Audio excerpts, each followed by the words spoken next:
रविवार का दिन था। मैं घर पर अकेला बैठा था। शाम का वक्त हो रहा था और काम करने का मन नहीं कर रहा था। अचानक मैंने सोचा कि चलो थोड़ा बाहर घूम के आते हैं। वैसे भी रोज ऑफिस और घर के अलावा कुछ सोच नहीं पाते हैं। ऐसे में जब मैं घर से निकला तो देखा कि बहुत सारे लोग अपनी मंजिल तक पहुंचने के लिए बस और टेम्पो का इंतजार कर रहे थे।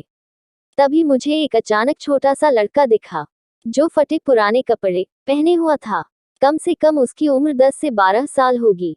वह लड़का भूख से बेहाल लोगों से खाने के लिए कुछ मांग रहा था, पर कोई कुछ भी देने को तैयार नहीं था।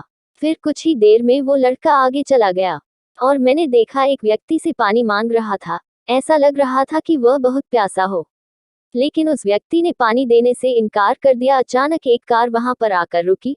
उस लड़के ने उम्मीद भरी नजरों से कार वाले से कुछ मांगा, पर उस कार वाले ने अंदर से एक लिफाफा बाहर फेंका और वह लड़का दौड़कर लिफाफे की ओर भागा, किंतु लिफाफा खाली था। उस लड़के ने लिफाफा फेंककर निराश मन से आगे बढ़ा और तभी उसकी नजर एक पेड़ के नीचे बैठे आदमी पर पड़ी।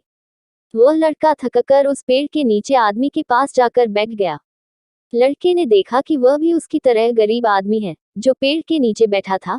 तब लड़के ने अपनी तरह ही दैनिक स्थिति देखकर उससे बातचीत की और उसे अपनी स्थिति सुनाई। फिर उस व्यक्ति ने अपने खाने के हिस्से में से कुछ उस लड़के को दिया और दोनों खाने लगे। इससे साफ दिखाई देता है कि अगर इंसान अमीर होने के बावजूद वह गरीब है, अगर इंसान दिल से अमीर होता है, वह गरीब है, तो उसके पास सब कुछ है।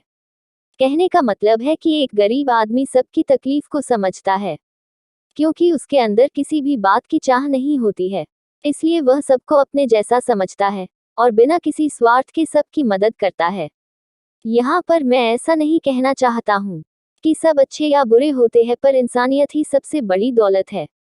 आखिरी हम सब एक ही तो हैं। जरूरत पड़ने पर हमें सबकी मदद करनी चाहिए, क्योंकि हमें भगवान ने उनसे अच्छा बनाया है जिनको रात में सोने को छत भी नसीब नहीं होता है। व्यक्ति अपने व्यवहार से अमीर होता है। तुम्हारा चेहरा एक मुस्कान दे सकता है, तुम्हारा मुंह किसी की प्रशंसा कर सकता है, तुम्हारे हाथ किसी को जरूरतमंद की सहायता कर सकता है। तुम कहते हो कि तुम्हारे पास कुछ नहीं है, क्योंकि आत्मा की गरीबी वास्तविकता गरीबी होती है। पाने का हक उसी को है जो देना जानता है। जो व्यक्ति किसी दूसरे के चेहरे पर हंसी और जीवन में खुशी लाने की क्षमता रखता है, ईश्वर उसके चेहरे से कभी हंसी और जीवन में खुशी कम नहीं होने देता है। हाथों का सच्चा आभूषण ही दान है। यह एक संदेश है कि जरूरतमंद लोगों की मदद करें, अमीर दिल से और इंसानियत से बने पैसों से नहीं।